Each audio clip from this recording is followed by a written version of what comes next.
Hey guys, got a question for you. If you could have a special animal magical companion, would you have a scarab mite, a canid, a bildad, a coatl? Have no idea what I'm talking about? Stay tuned and I'll let you know.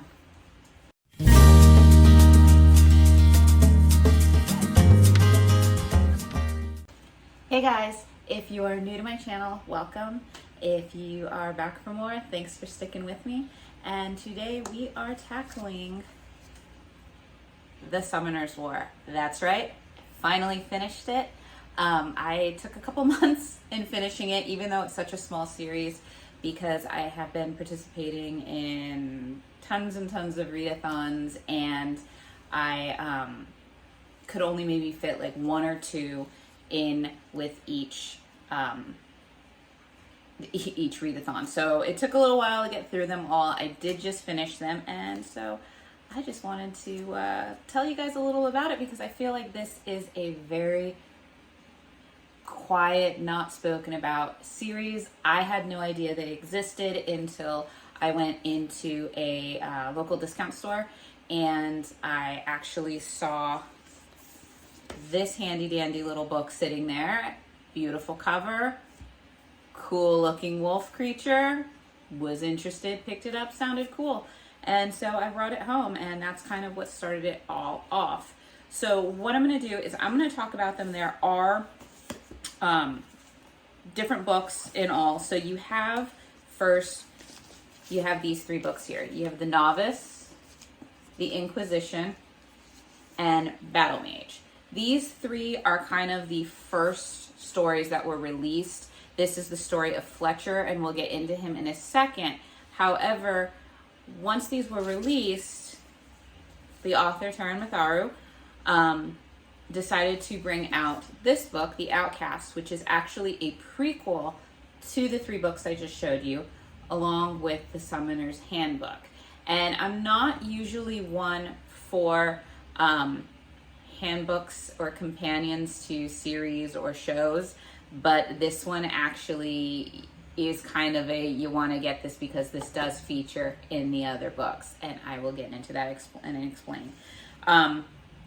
So how I'm going to do this is I like to read things in chronological order. It just makes it easier for me if I can keep it in like a history timeline to know what's going on and how a story develops. So what I'm going to do is I'm going to do it in the order that I read it, and it's also the order I think you should read it, because even though these books are kind of the main storyline, I'm just backing up a little bit here. I feel like I'm way too close to you guys. Even though these are the main books in the storyline, the prequel, what happens in the prequel, big time affects what goes on in the other stories, and there's events in here that are also talked about in the stories. So we're going to go ahead and start off with how I think you should read them, so that you get the best kind of maximum benefit when you start reading the main stories. You're like, oh, that's what happened there. So we're going to go ahead and we are going to start off with the Outcast. So in the Outcast, you are introduced into the world of Hominum. And in Hominum, there's a bunch of like different kind of lords that preside over different parts of the kingdom, but the kingdom as a whole is Hominum.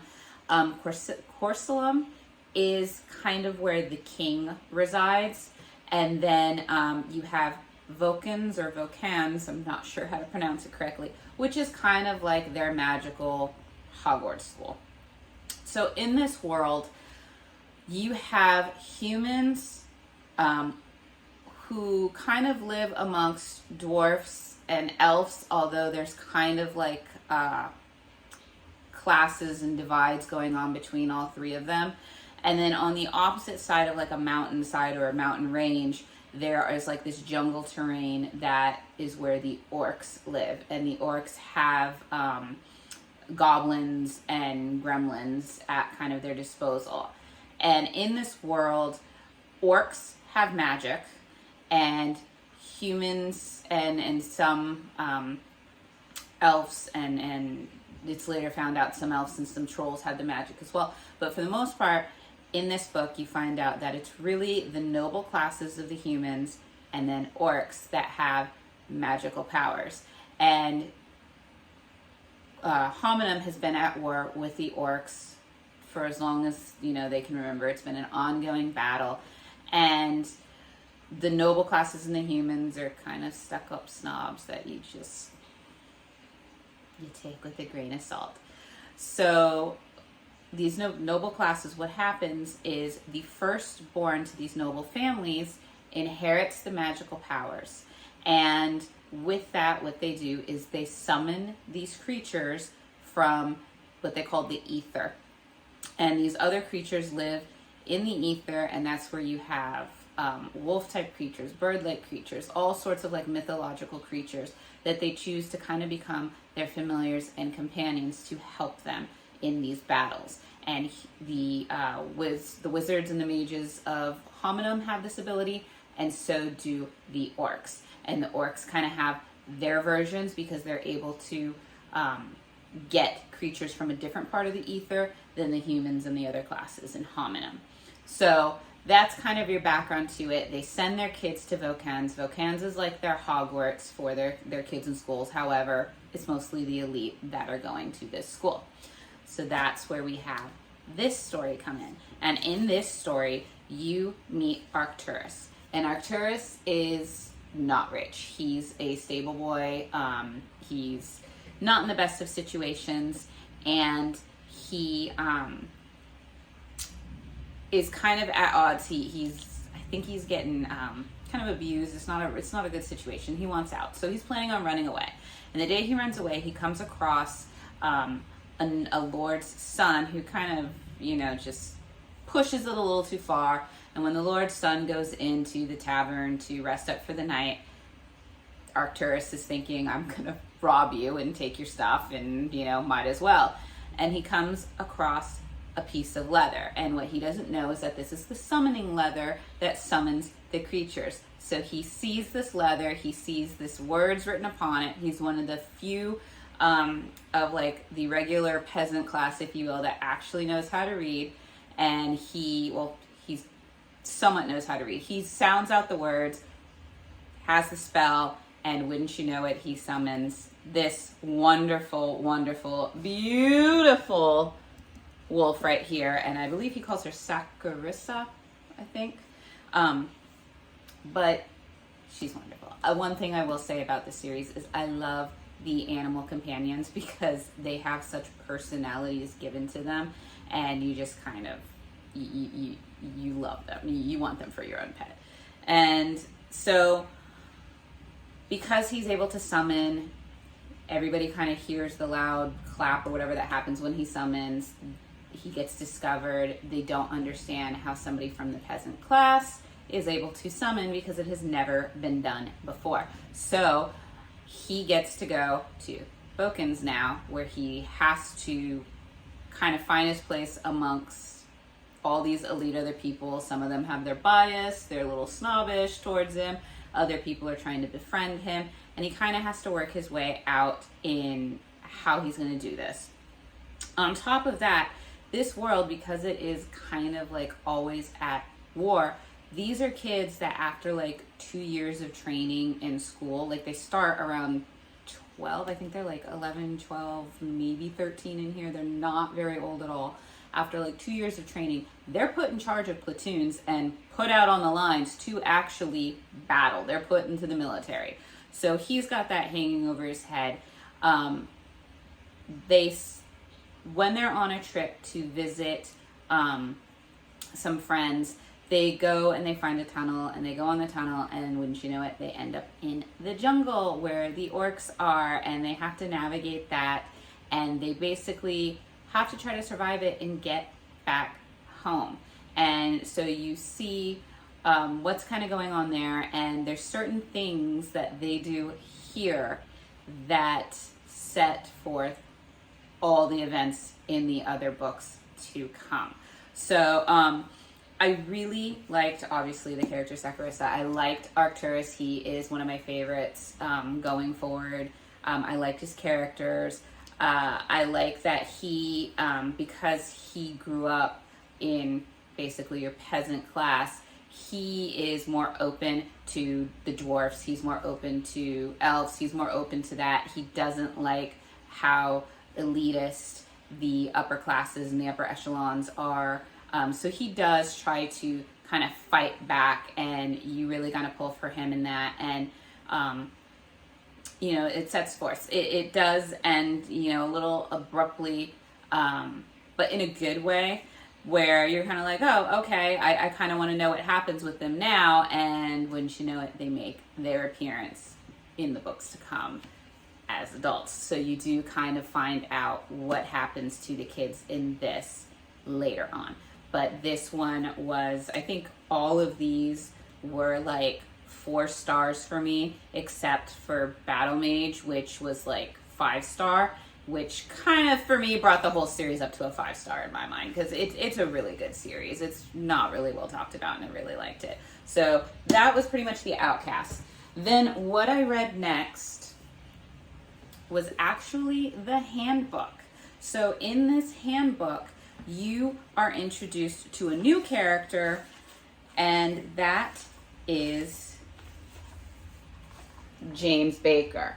Basically, his diary. And what you find out is that now that it's discovered that peasants can get magical skills too, it opens up a whole new world for the humans of Hominem to have more people who can do magic. And so James is one of the other people of the regular everyday Joes that gets magical powers, and he goes to Vokens, and he as well has to go through the prejudices that go on there. But what makes him unique is he doesn't get a very powerful creature. He gets what's called a mite, and it looks like a scarab beetle kind of, and they're kind of the weakest characters or creatures that you can summon. A lot of the younger students get them as like starting ones until they increase their powers and they can summon something a little bit more powerful. So he has one of these mites. He's thought to always be weak. So what he starts doing is he starts analyzing all the other different, he wants to know as much as he can about all the creatures. He's going to work with his knowledge. So the diary is all about him learning as much knowledge as he can get, and then his puzzlement to kind of why people haven't like investigated the demons that, or that's what they're called the demons, the creatures that are summoned by the orcs, because every once in a while when a battle happens, the orcs get killed, their demons or their creatures get killed, and they just leave them there. So this kind of goes through that, and it's a really, really short read. It's like not even the whole thing. Like that's literally just his little thing. And then the rest of it is called the Demonology Codex. And what's really great about this is it has like wonderful little pictures about the creatures that you can basically summon. So you have like these guys here. So it's really well done. It goes into kind of their powers, what their summoning levels are, and why this features heavily, at least the diary portion, is that in the Novice, the Inquisition, and the Battle Mage, which we're going to get into in just a second, they reference James Baker's diary. His diary, the things that go on, like the things he writes about, all the creatures that he talks about, becomes a very in-depth like research manual that's used by the characters in the other stories. And what happens to James is he kind of goes missing.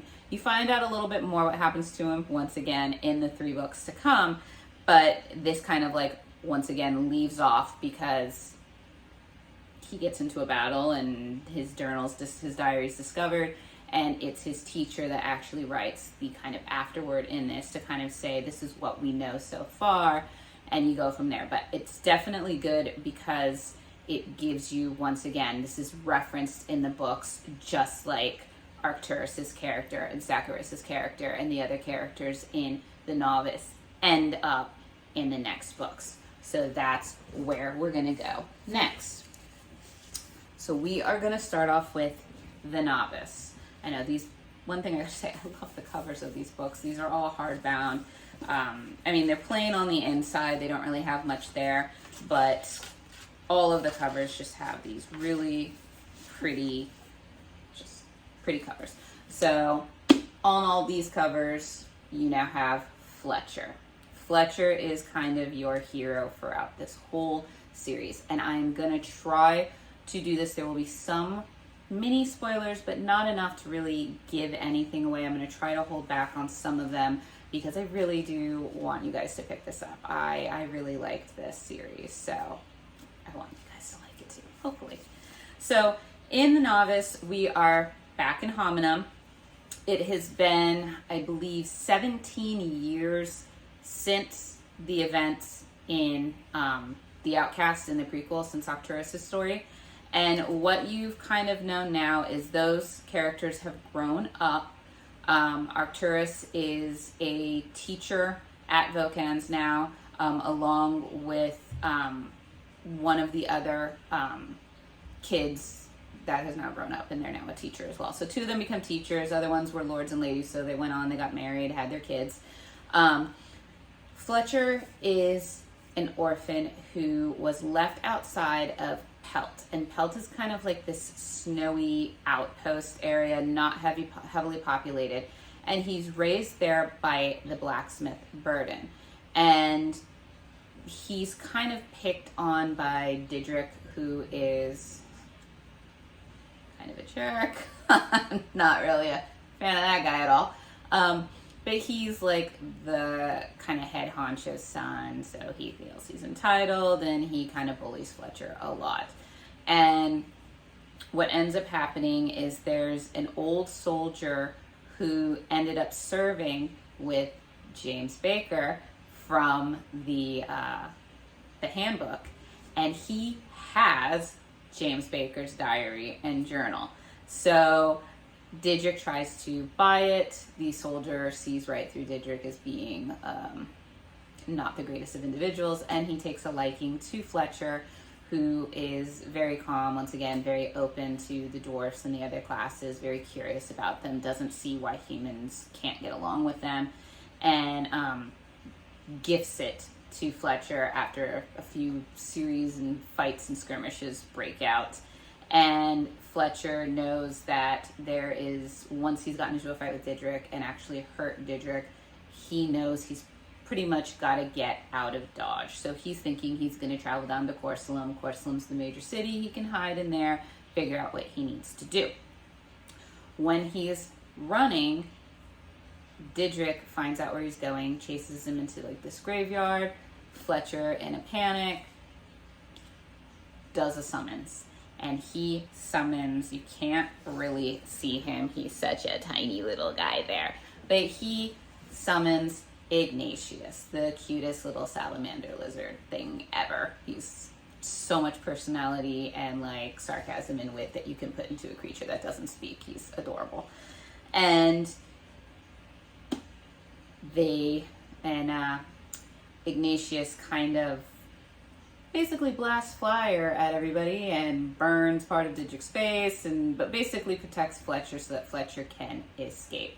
Now even more damage is done. Fletcher really has to get out of there.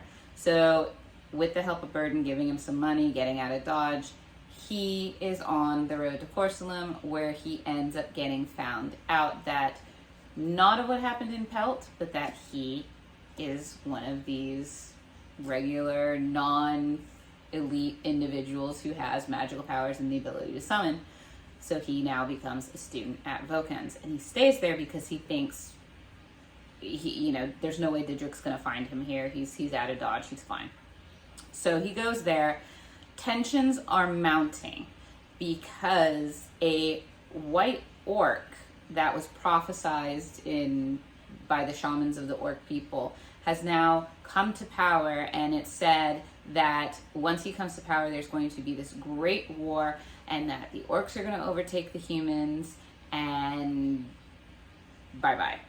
And so there's all these more orc battles and things going on the borders, that they're pushing the kids at the school to graduate quicker, to push them through, to get them out on the fields, because they need their magical abilities out on the field. So he's going with a shortened curriculum. He is once again having to battle the elite lords and lady daughters. And the one good news is that among finding out that not only the peasantry classes of humans can have magical powers, elves and dwarves can have it too. So he is there with the first ever elf student and the first dwarf student.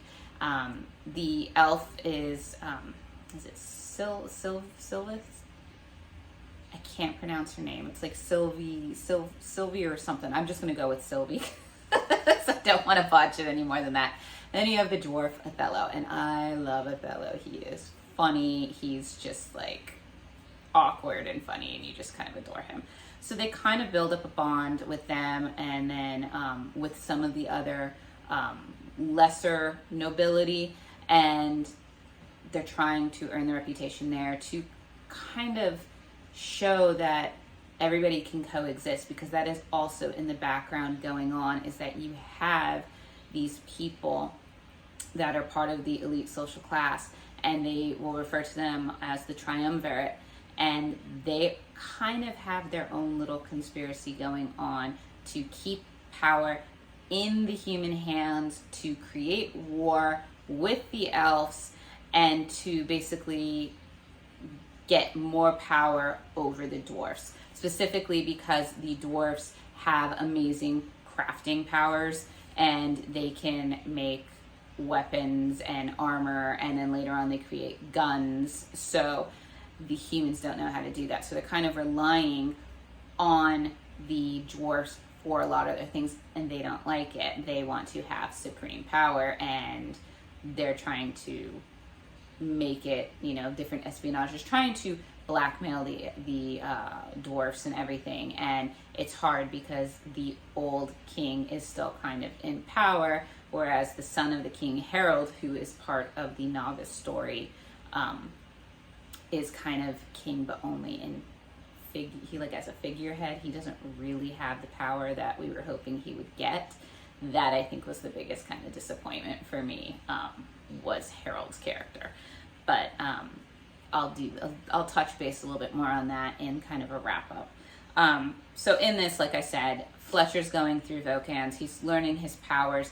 Once again, he's thought to be weak, so he uses his wonderful brain, researches in the library, and finds out ways where he can do things quicker, faster, to give him an edge. Because one thing that they didn't talk about in the earlier books is that at the end of this year, usually at the end of the second year, the students go into some sort of head-to-head tournament, and the top individual to win is usually given great prestige. The top, I think the top 3 people get the higher ranks in command. They get, choice of where they get stationed, all those kinds of things. But now, because of all the wars and the skirmishes going on, they bump it up to now the first years participate. And that's where we get to at the end of this, is that Fletcher has to participate in this, and how does he do, because he knows that he has to kind of win. The pressure's on Othello as a dwarf and Sylvia as the elf. They have to rank, because this is so much more than just getting better things. They are representative of the people that they come from, of the lower class humans, of the dwarves, of the elves. So they are persecuted against, so they need to rank to kind of show that they are capable, just as capable as the kids of the lords and ladies. So it does kind of go down to that, and in the end, when things happen, you're getting ready to cheer, Didrik shows up, and Fletcher gets arrested. So they leave you on a cliffhanger with that. It's one of those dun dun dun moments, and that is where the Novice leaves off, and where the Inquisition begins. And as you can tell by the Inquisition, this is Fletcher's trial. So Fletcher is now on trial for the assault he kind of did on Didrik, which was really Ignatius, his salamander. But not only that, he is now being kind of blackmailed by that triumvirate we talked about as having a hand in bombings or secret meetings or whatever to undermine the human authority.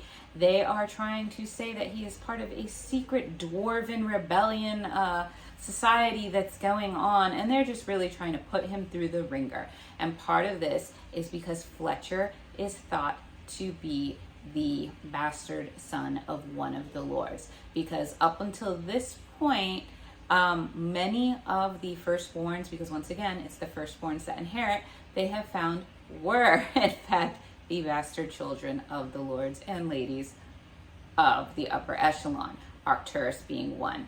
And so you have Fletcher being assumed. Arcturus thinks Fletcher is actually his brother. So Arcturus, back in the Novice, really kind of protects him and watches over him. So in this one, you find out he is not the bastard son of the Lord.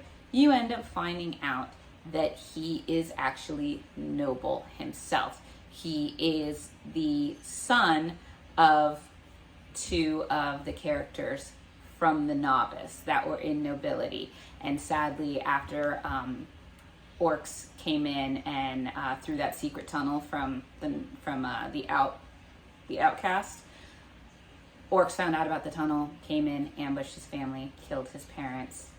His mom, in a last attempt, they used one of the familiars, an owl named Athena, I loved that, to try to get Fletcher to safety. And the owl, what happens is when the owner dies, the demon or the summoned creature only has a short amount of time before they basically dissipate and get taken back into the ether. So the owl, that happens to her, and so she's only able to leave Fletcher outside of Pelt, where he was found by Burden and raised. So you kind of get that backstory in here too a little bit, where you're kind of knowing, okay, now we know why he has powers, now we know why he's a noble. The triumvirate, or at least the people that are kind of against him because they thought he was a bastard son this whole time, you're hoping they'll lay off, because you're like, okay, now he's not that, you guys can back up. They don't. They don't. They just push it even further, because even though he's now a noble, he's still in their way because he's friends to dwarves and elves, and he's just not. He's considered one of the lesser nobles now because his family estate and lands are in ruins, because for 17 to almost 20 years now, everybody there was killed. So in this book, once again, we are going through the tribunal, through the Inquisition, to find out whether or not he's found innocent or not. And little spoiler, although the trial is very interesting because there are so many arguments that go back and forth that you're just like, yeah. And so I found it very entertaining to read that portion. He does get found to be innocent, so he does get out of there.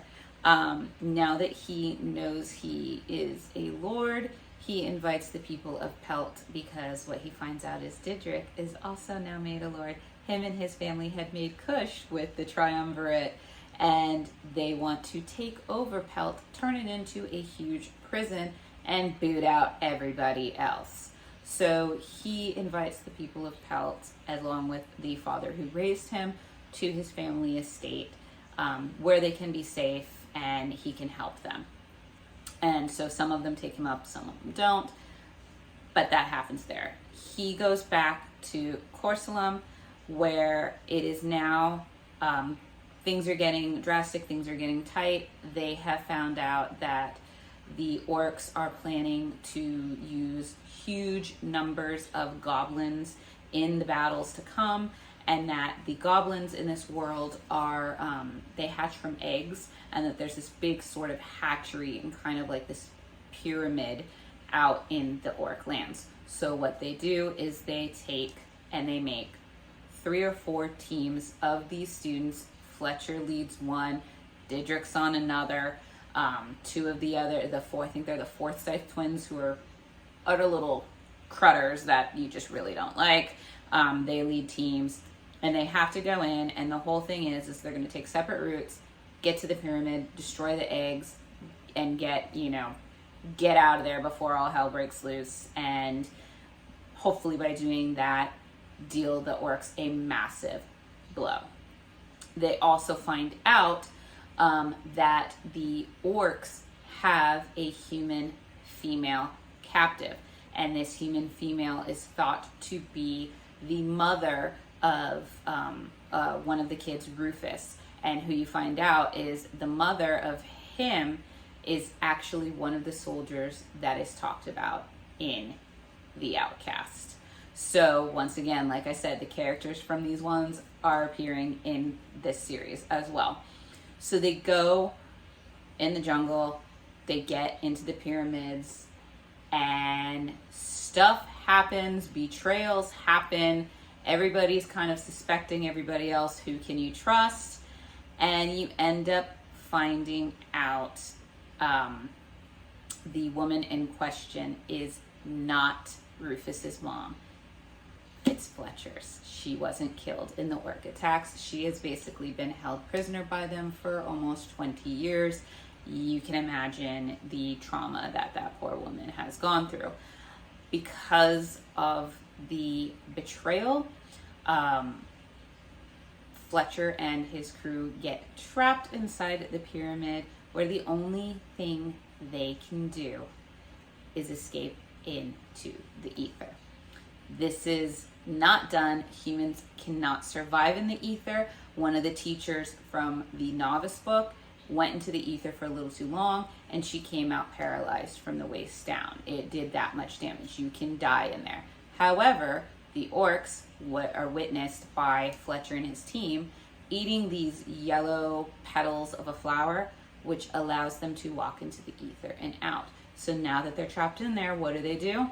They grab all the yellow flowers they can, they summon a portal, and they go into the ether. And that is the end of Inquisition and the beginning of the Battle Mage. This is my favorite, even though up until this point, I loved the story of Arcturus and Zacharias, so they were my favorite. This book is non-stop action. Just when you think they can get out, get a little bit of yay, breathe a little, nope, no, it just keeps going. So here we are in the ether. In the ether, they only have enough petals to kind of last them a few days. They have no idea where they are. There are all sorts of these demon creatures around them that they've never seen before. The only hope is to try to get to Hominum's portals into the ether and hope that somebody from Hominum will create a portal opening that they can get back to. On top of that, they need to find where these flowers are so that they can keep ingesting them, so that they can survive in the ether world. How do they know about the flowers? Well, good thing you asked. It comes back down to James Baker's diary from the Handbook. Now you're knowing why I recommend reading the Novice and the Handbook prior to the Summoner series. All that information helps out a lot more. Do you need to read them and read the 3 books, the Novice, the Inquisition, and Battle Mage? Probably not. You could get away with it, but I do recommend them because the stories are really good. And like I said, there are a lot of aha moments in the Inquisition and the Battle Mage specifically that you're like, oh, that's what they did in the Novice. That's what happened in, okay, now I know why that was so important to include there, because it features heavily in these books. So once again, they're in the ether trying to survive. The orcs go after them, and Fletcher comes face to face with Khan, the white albino orc of myth. And why he keeps coming after them? Because as part of that prophecy that I told you about, he needs to have the salamander. Yep, he needs Ignatius, that sweet little cute little salamander, he needs him. Only Ignatius is not so small anymore. In fact, Ignatius is kind of going through an upgrade where you find out Ignatius is not a salamander. He is now upgraded to a drake, which is just a class below dragon. Yep. Now a little sweet Ignatius, little salamander, big wings, awesome.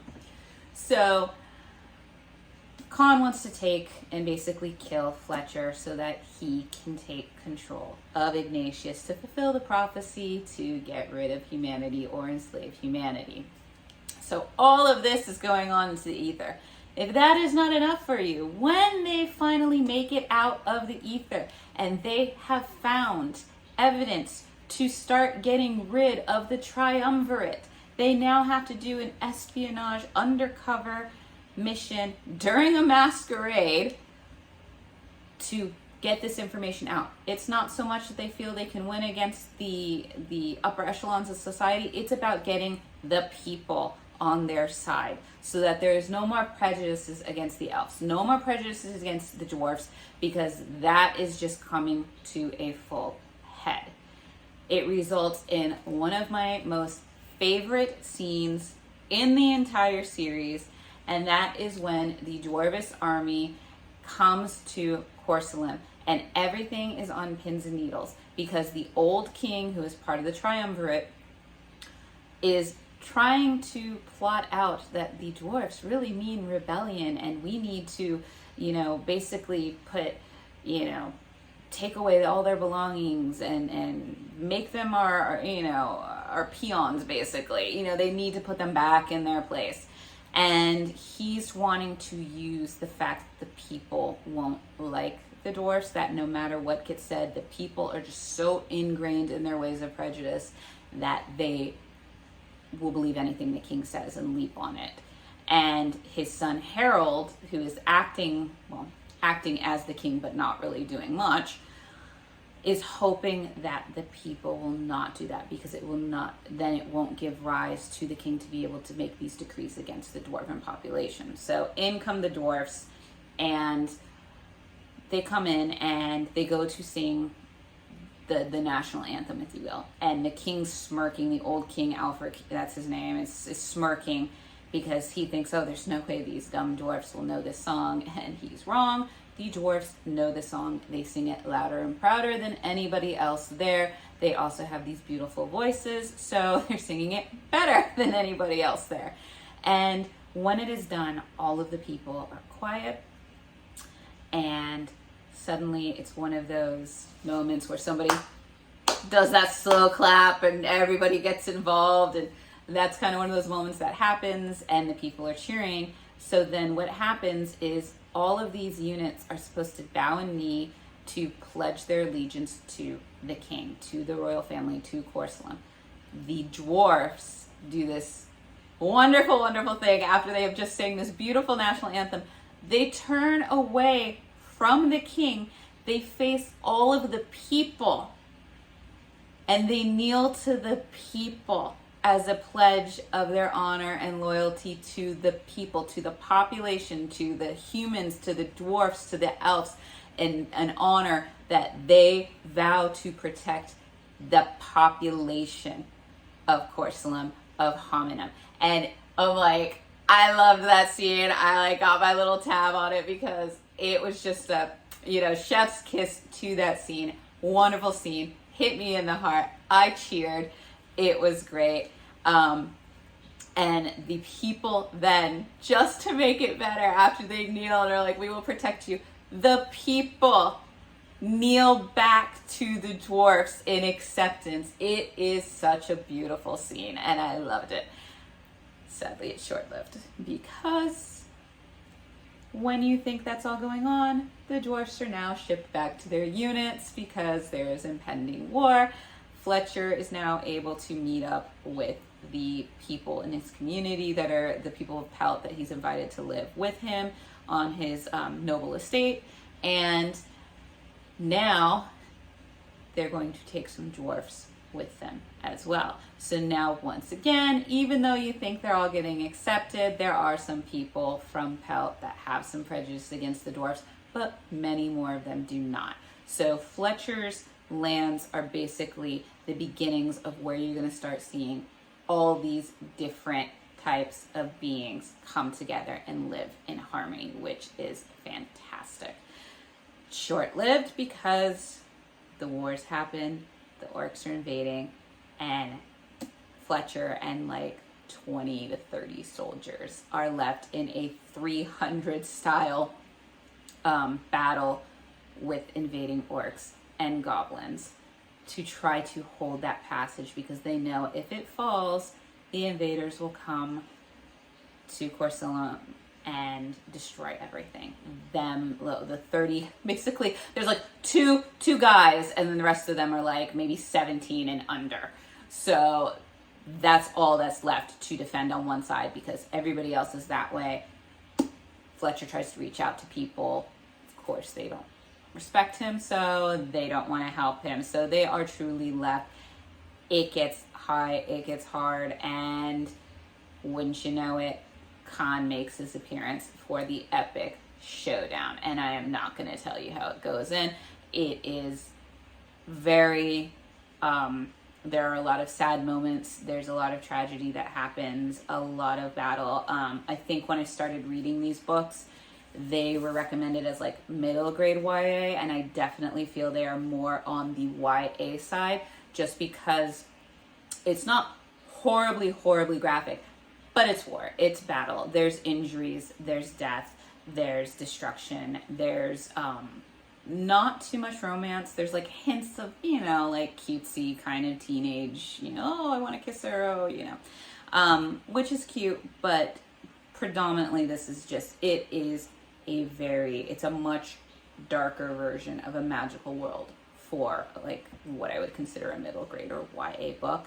I would recommend probably as early as 7th grade, maybe up through high school. I think 8th graders would be fine with it. Once again, I loved it. I fully intend to keep all of these books for my boys when they get older to read with them. I feel like these definitely belong on the shelf right next to my Harry Potter books, and the like. I would have, like I said, the down points, wasn't a huge fan of what Harold starts out striving for in the Outcast, and where he kind of ends up for the Novice and Fletcher story going on. I was kind of disappointed in him. I know that's the way he was written, and it was well written too that way. I was kind of disappointed in him. Like if I had met him, I'd be like, yeah, you didn't do good. I really loved like I said, all of the demons and the creatures, Saccharissa. I loved Ignatius. I loved Athena, his owl. That just the personalities that they have. I loved the dwarfs. I love Othello, and then later on you get to know another female dwarf, Cress, and she's just got so much spunk to her and all these little witty comments. So I really loved that they talked about that. I wish I would have even taken more books out of the series and had more put into it, just so you could learn more about the elf lands, more of kind of what outlies there, because a lot of the focus is really on Corsolam, Hominum, and the orc lands. And I would have liked to have seen more because it was just such a good world. And I really wanted to see more at Vocans, because you see a few, like their scrying classes, their summoning classes, and then they have like some weapons classes.